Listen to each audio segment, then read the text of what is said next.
Express Media acknowledges that this event is broadcast from the stolen lands of the Wurundjeri and Bunurong peoples of the Kulin Nation. We also pay respects to the traditional custodians of all the lands from which our readers are presenting in this broadcast. We acknowledge the lands on which this broadcast reaches and acknowledge First Nations people as the traditional custodians of this country, whose cultures are among the oldest living cultures in human history. We pay respect to the elders of these communities, past and present. We recognise that sovereignty was never ceded and that colonisation is an ongoing process.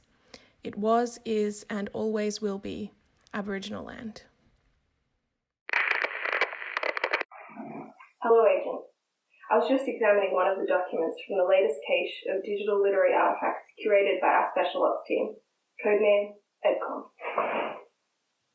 If our sources are correct, these pieces have been released day by day, each as surprising, thoughtful, and experimental as the last. It is the digitally specific nature of these works that concerns me. Technology to sophistication that we could never have anticipated. We've also discovered recordings of what appear to be these pieces' creators, reading from their work. Your mission, should you choose to accept it, is to listen to these dispatches, perhaps even read along on the Voiceworks website, voiceworksmag.com.au, and share it with anybody you think may relate to these works, be able to elucidate them further. Thank you. Now, our first dispatch comes from Tasha Gakatan. Codename Aries. They have information relevant to our interstellar team. Let's hear from them now.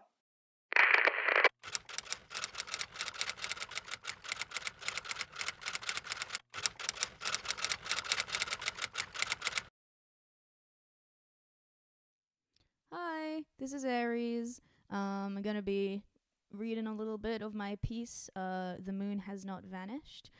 It's a little long, so I'm not going to read it all, but I am going to read about 5 minutes worth of it.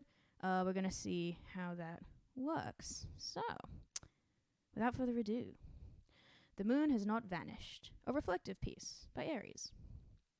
The moon cannot be captured on my phone camera. That doesn't stop me from trying.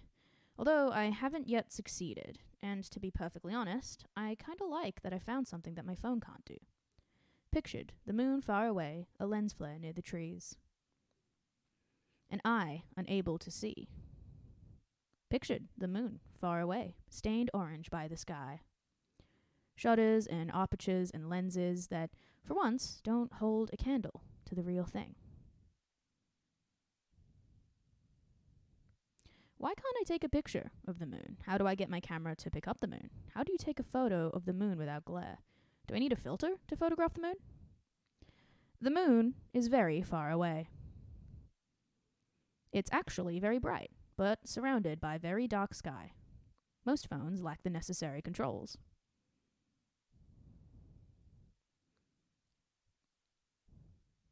Pictured, a screenshot of a Discord conversation between friends. Hey, so you saw the screenshots I sent you, right? I guess it's kind of obvious in hindsight, Lamau. Like, too far, too bright, phones aren't really good enough to get pictures. Like, the moon is so bright and so far away, it literally confuses our phones, able to have control over its own observation without even trying. Weird, right? I am not, yet, as powerful as the moon. I like to think that we have a kinship as creatures who enjoy the sensation of distance. I still haven't figured out how to dodge cameras. It could be that I'm not yet bright enough. My skin is too dull to be blinding. I have a great many photos of myself to prove exactly that, but I will be not showing them on this Padlet because, quite frankly, there weren't any that looked nice enough that I was comfortable sharing. Why would the moon want to hide? Maybe it doesn't think it looks good enough to be photographed. The moon makes a funny face to distract from its pockmarks, from its strange round lumps. The moon does not want to be seen. Nobody ever asks the moon if it's okay to post its photos. If that was the way people treated me, I'd be pissed, which I guess is me saying that I'd be pissed if I were the moon. Reasons that I would be pissed if I were the moon. Nobody talks about me without also bringing up the sun or the tides or gods I've never heard of before. People insist on gendering me. I'm way too far away from any cool places, such as bookshops, good food places, and so on. People keep talking about my body as if it's their business what's on the other side of what I show them. People keep talking about me as if I can't see them talking about me. I guess in some ways I'm a hypocrite. Hypocrite. Someone who pretends to be woke about the moon. Here I am, talking about how people should stop talking about the moon, while I talk about the moon. At least I'm not being weird about it, right? God, I hope I'm not being weird about it. It's kind of hard to tell when you don't trust any of the standards set around you. Then even of fellowship, O moon, tell me, is constant love deemed there but want of wit? Are beauties there as proud as here they be? Do they above love to be loved, and yet those lovers scorn whom that love doth possess? Do they call virtue there ungratefulness? I don't know, bro, I am literally just sitting here. Art thou pale for weariness of climbing heaven and gazing on the earth, wandering companionless among the stars that have a different birth, and ever-changing like a joyless eye that finds no object worth its constancy? Kinda weary of your shit, not gonna lie. The moon, the summer moon, surveys the vale. The boughs against the dawning sky grows black. The shades that hid those whispering waters fail. And now there falls a gleaming, lengthening track that lies across the wide and tranquil river, burnished and flat, not shaken by a quiver. She rises still, the liquid light she spills, makes everywhere quick sparkles, patches pale. And as she goes, I know her glory fills the air of all our English lakes and hills. English Channel? Pass the remote. The moon has a face like the clock in the hall. She shines on thieves on the garden wall, on streets and fields and harbour quays, and birdies asleep in the forks of the trees. What the hell does this even mean? The moon more indolently dreams tonight than a fair woman on her couch at rest, caressing with a hand distraught and light, before she sleeps, the contour of her breast. So much of what people talk about when they talk about the moon is about touching, body, physicality. This is despite the fact that only 12 people have ever touched the moon, taking the role for people who have been to the moon. Neil, here. Buzz, here. Pete, here. Alan B, here. Alan S, here. Edgar, here. David, here. James, here. John, here. Charles, here. Eugene, here. Harrison, here. It feels a little rich and a little objectifying and a little creepy and a little gross when people talk about the moon like it's a woman. To me, the most interesting thing about the moon is how unknowable it is. It's a trillion billion miles away, don't look that up, and made of weird space rock, and none of us know what half of the dang thing looks like. Yet it still hangs in the sky, drawing so many of us to its borrowed sunlight, to its inexorable push and pull on the tides. It is big and soft, big and strong and cold and hard, while we are small and weak and warm and soft. I understand the compulsion to draw similarities between the moon and the human body. Something so alien feels less terrifying when couched in terms of the body, that most intimately familiar point of reference. But in the scramble to conceptualize the moon within our understanding of reality, in trying to break down the moon's rocks to powder and sift them through the sieve of our flesh, it feels like its light gets left behind. So that's enough. That's it for this reading. Thank you very much. Thank you for listening. I can't reveal much about our next mission, except to say that it involves games, girls, and games for girls. This is by our double agents, Erin Moss and Rochelle O, who have gone deep under cover to reveal its gender dynamics.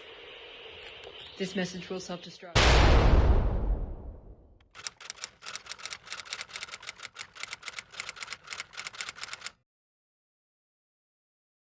Hi, my name's Erin, and I'm going to be reading a few excerpts from my non-fiction piece, gamesforgirls.com.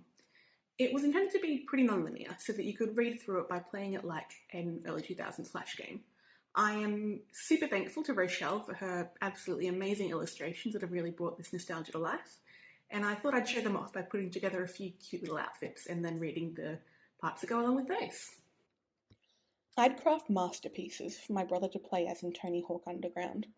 A tie-dye t-shirt, expertly paired with the low-slung jeans and side fringe. When my sister was gifted a copy of the first Sims game, I spent hours bloating her saves with family after family. Each backstory was more intricate and complicated than the one before, and each outfit was essentially identical, since there were really only two good options. I never actually played with these families, though. It seemed a waste when all my hard work would inevitably go up in pixelated flames. In the early days, game development was a field where nobody had any experience or expertise yet, so everyone was stumbling around in the dark, putting out as many games as they could, hoping to bump into a moneymaker. More often what they found were games like E.T. for the Atari, made in just 6 weeks and famously considered the worst video games of all time, and Egomania, a rip-off of a rip-off and funded by Quaker Oats. Consumers were getting fed up with the flood of low-quality games, and so they just started spending their money elsewhere, resulting in a crash of the video games market in 1983. It seemed like this whole videoed game fad was about to blow over, going the way of Jell-O salads and the blue light disco. But it's the sieging and the gunning that's still the most important part. It's not really gaming if you're just designing a character for the sake of tending to a farm, calmly solving puzzles, or worst of all, just for the sake of creating. My mother completes levels of the Two Dots app faster than they can release them. My grandmother was at one point paying subscriptions to 3 separate word puzzle games. Since the days of wreaking havoc on my sister's save files, I've spent more time and money on the Sims franchise than I'm ever going to be publicly willing to admit. None of us are gamers, though. Not in the same way that my brother, with his well-insulated man cave and light-up mechanical keyboard is. Not in the same way that my father, who hasn't touched a console in years and who has to squint to see his phone screen is. They better fit the carefully cultivated cultural image of what a prototypical gamer is. It feels strange to try and guess at the motivations of this younger version of myself. Maybe it was the sparkly effects and bright pink colour scheme. Maybe it was the upbeat music and illusion of creative choice. Maybe it was the only real option I had for a peaceful gaming experience that was both conflict and consequence free. Maybe it was a way to express myself and explore my identity and appearance in a way that my small town and body type weren't particularly accommodating of. Maybe it was an early manifestation of my desire to look at pretty, scantily clad women online. Whatever the reason, as soon as I discovered dress-up games, I was hooked, which is part of why I find it difficult to now condemn them, despite their clear shortcomings. It always kind of sucks to realise that something you loved as a child is pretty shitty. One of the more immediately critiquable issues with the dress-up subset of pink games is the way they blatantly reinforce damaging beauty standards and ideals. By their very nature, these games hyperfixate on the body and appearance. It's a further reinforcement of the messaging and imagery that girls are battered with on basically every front, telling them what a woman is supposed to look like. Unsurprisingly, but yet still unfortunately, with game titles like Perfect Girl Creator, Being Pretty Bride, and Rich Girls Mall Shopping, dress-up games aren't exactly subverting many of these stereotypes. A vast majority of the games feature characters who are thin, white, and have Eurocentric features. The entire point of the game is to make them even more beautiful, cover non-existent imperfections with barely their makeup, effortlessly switch between complicated hairstyles, and curate their outfits from a vast array of fashionable and perfectly fitting clothes. The representation of female bodies and promotion of harmful beauty standards in dress-up games may just be an easy extension of the precedent set by the likes of Barbie, not to mention much broader societally rooted prejudices. But that doesn't make it excusable, and it doesn't diminish the real impact it has on young and impressionable audiences. At some point on the other side of getting out of the small town I was raised in, I pivoted. Being girly was no longer the ultimate sin. It was the ticket to success. If I was going to be female, I had to be the most female possible, and I had to be flawless. The weight was solely on my shoulders to prove that you could be both feminine and intelligent. I'd show up to my 9 a.m. database tutorials with straightened hair and a ludicrous shade of lipstick on. By the end of the class, I'd be swathed in the neutral blue of a toilet stall, doing my best to reschedule the impending panic attack. I hadn't answered enough questions in class. My skirt didn't sit right around my waist. Everyone totally thought I was dumb now. and I still wasn't pretty enough to make up for it.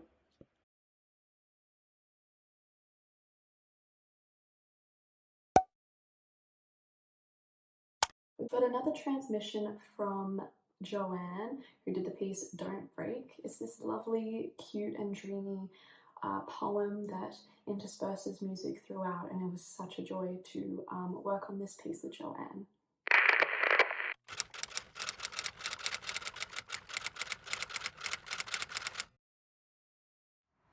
Don't Break by Joanne. Sun is bright orange and round enough to take a bite out of. I'm in unrequited love with humanity, with being alive, dreams of everybody I know.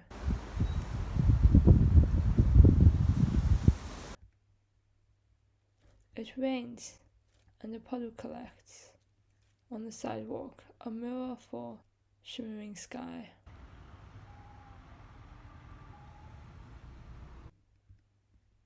As I step over with pop music and the takeaway, coffee, walk through streets, eucalypt, and try to hold hands with the falling light.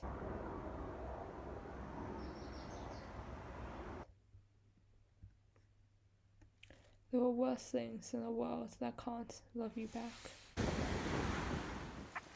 Thank you.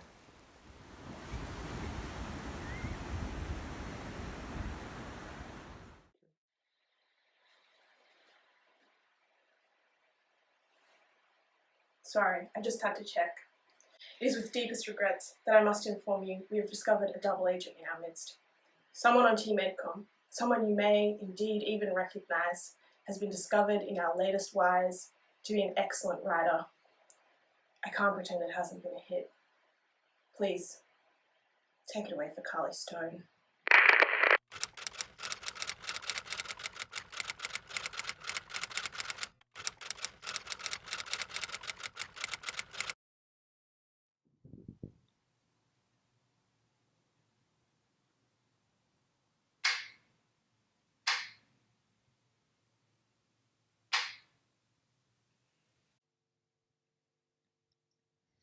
Everything I know about poetry, I know about God.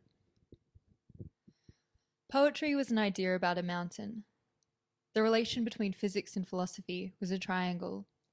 At the top of philosophy, there was an idea about oneness.